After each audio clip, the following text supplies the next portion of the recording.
নমস্কার। আমি আজকে কবি নবনীতা দেবসেনের উল্টো সোজা কবিতাটি পড়ব। আমি আগমনী সেন। এত ঠাক ঠাক গুড়গুড়ে আছেটা কি মশাই?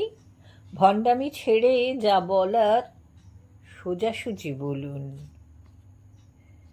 দেখুন, জীবনটা সোজা নয়, জীবনে কিছুই সোজা যায় না।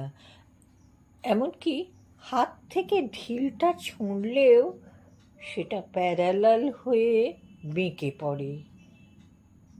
একটা গাছ, সেও সূর্যের দিকে প্রথমেই সিধে হয়ে ওঠে না, গোড়ায় একটু আঁকে বাঁকে। তাল, নারকোল, খেজুর টেজুর দু একখানা পাম জাতীয় একল সেরে উচ্চাকাঙ্ক্ষী উদ্ভিদ ভিন্ন, কিন্তু তাদের শেকড়গুলো নেড়েচেড়ে দেখেছেন কি? বলুন তো, মাটির নিচে গিয়ে তাদের সোজাসুজির জারিজুরি খাটে কি না? সেখানে তেনাদের ভিন্ন মূর্তি। নদীর কথা বাদই দিচ্ছি, এই আপনাদের মহোদশায় সমুদ্রের কথাটাই ধরুন। একখানা ঢেউও কি সে সিধে পাঠায়?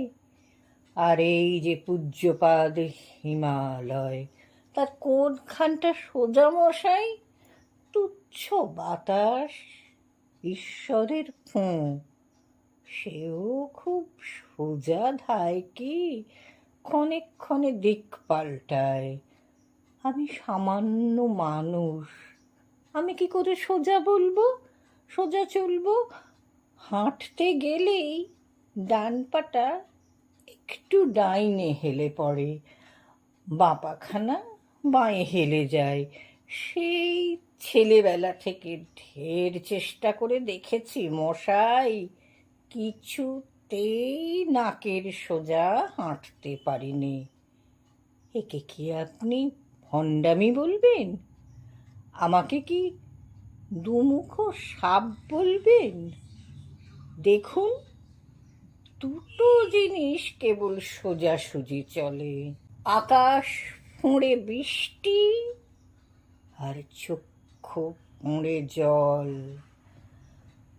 আর একখানা কথাই কেবল সোজাসুজি বলা যায়, মিথ্যে। নমস্কার।